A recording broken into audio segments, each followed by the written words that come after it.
This video is not for whales and dolphins. It's for you, because you are just like me. Average Duck Gamer here, and today we're going to talk about the current and future state of Endgame in zenlesszonezero.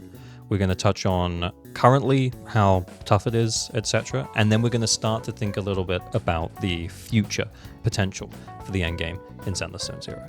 So let's start at the top and let's discuss how tough the game is currently. So firstly, I'll point out that I am not particularly good at the game. You probably have seen my gameplay. There'll probably be some gameplay in this video as well, but I'm not great at the video game. And I didn't have too much bother. Now, I know that I'm benefiting from the fact of weakness here. So we'll come on to talking about this a little bit more in a moment. But as you can see, my clear times, they're not the best. But, you know, in total, we're clearing in around the 4-minute mark. And you need to clear in with 5 minutes to spare on the 10-minute journey. So we have about a minute to spare. But I'm certainly benefiting quite a lot here from the fact that this enemy was weak to physical while I was running a physical on-field DPS character. On the other side though, the electric weakness probably slowed me down a little bit because it wasn't weak to ether, which is where most of my damage was coming from. The electric weakness probably wasn't necessarily a bad thing because Ambi is on the team as well. So in terms of how tough it is currently, it's not that bad. And as you can see, we've done the disputed node as well. And I don't think you need to invest that much into your teams in order to be able to clear, particularly in your supports. So if we come out of this and I know I've shown this a whole bunch of times, but here is my account, guys. If you invest into your 2 damage dealers, be they, you know, Juyuan and Jane Doe, or Ellen and Juyuan, or whoever it might be, invest in your 2 damage dealers, maybe Soldier 11, maybe Corin, whoever it might be that you are invested in as a DPS character. Invest into them massively, and then the supports can kind of just fill in the blanks, really. And the supports don't even need to be particularly well built. I think I showed my Seth on the last video. I'm going to show Nicole on this video. Oh God, don't kill me. But as you can see, they're just there to give the buffs and the debuffs, and a lot of that is built into their main character kit. So you don't have to spend too much time about gearing them and stuff. And that's kind of where we're going to get to at the state of the end game now, is that we'll be in a position where we can continue to build up these support characters, which is actually pretty cool because it means that when the content starts to get harder, hopefully our characters will not just be focused on our main damage dealers, but we'll also have really good supports that we can then flex into different teams as the game moves forwards. So hopefully at the moment, it's not taking too much investment in order to clear. Now, what I want to talk about is I want to talk about the potential future for Shiyu defense and where I think things are going to go and why I think that it's not that much of a big deal and you shouldn't really worry about it that much. So firstly, Shiyu defense, it resets on the 1st and the 16th day of the month, giving you around 15 days to clear Shiyu defense at each time that the critical node resets.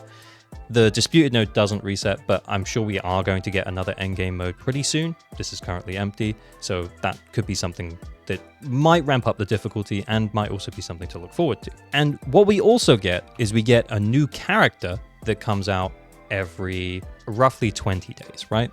So at the moment, we are 9 days into Jane Doe's banner. We've got 11 days remaining, and they come out every 20 days, like I said. So currently that was the 4th, then the 24th, and then the 14th, and then the 4th again, and then so on it goes. We'd expect to see this change over around the 24th. So the way that Shiyu defense currently works, right, is that you get bonuses for certain things. And at the moment, that bonus is Fervor. So when an enemy is stunned, all squad members gain 2 stacks of Fervor, and when an attribute anomaly is triggered, all squad members gain 1 stack of Fervor. Fervor lasts for 20 seconds, stacks up to 3 times. Like, you can read. I'm not going to go that deep. So basically, it's a big buff to stunning characters, right? So as long as you've stunned the enemy, then you get a big buff to damage. For each stack of Fervor, the agent attack increases by 10% and anomaly proficiency increases by 10. Why did I say it like that? Proficiency is proficiency. Anyway, so what's going to happen as we move forward is I imagine that this will update in line with the new characters that have come out. So in a few days' time, we'll get updates to this bonus that runs on the Shiyu defense. And I imagine it'll be something in line with either Jane or Caesar. So it'll be something in line with maybe shields, i.e. for Caesar, and that also does kind of work for Seth as well. Or it'll be something in line with building anomaly proficiency or causing anomalies and then getting more anomaly proficiency or something along those lines. Or maybe anomaly build-up rate, but it'll be something anomaly focused to buff Jane, or it'll be something shield focused to buff Caesar. Now, Caesar is a little ways off, so that, to be honest, I think that they're probably going to focus on, you know, making Jane seem even better. So the way that this is going to work as we continue to move forwards with the game is that it is always going to update, and it is always going to make the new characters look good. They're always going to be the new hotness. Everyone's going to be always singing their praises, and it's going to be absolutely fabulous, etc., etc. But it's not necessarily how you should make your pull decisions for the game. I mean, you should always just pull for who you like, of course. I've said that before. I will continue to say that.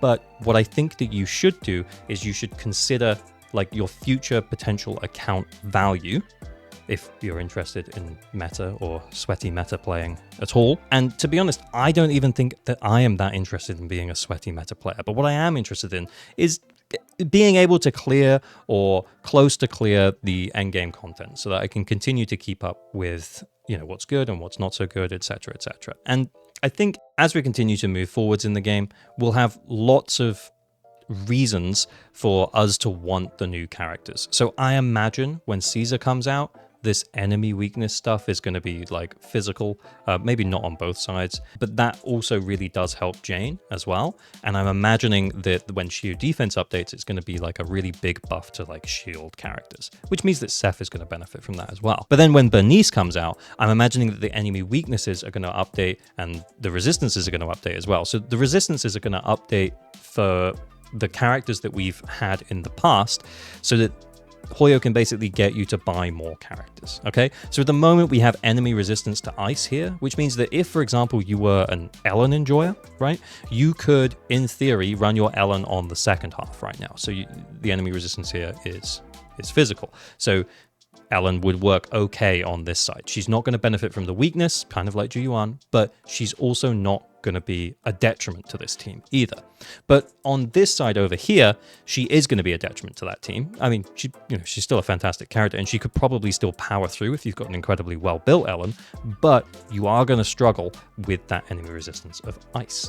So what's going to happen as this continues to move forwards and we see more characters with more different elements is we will eventually not be able to always clear, or we won't be able to have an easy ride with our older characters. Because I'm imagining what's going to happen is probably next Shiyu reset, we'll start to see some enemy resistances of Ether, forcing us to run Juyuan on either one side or the other. And the thing is as well, is that if you got both DPS units from the 1.0 patch, i.e. you got both Juyuan and Ellen, which are the two best DPS agents in the game because they're the only two limited ones that we've got, I'm imagining what's going to happen is that there'll be resistances for Ether on one side, Ice on the other, and there won't be any weaknesses for Ice or Ether. So what is probably going to happen is it's going to force you into feeling like you need to get different characters.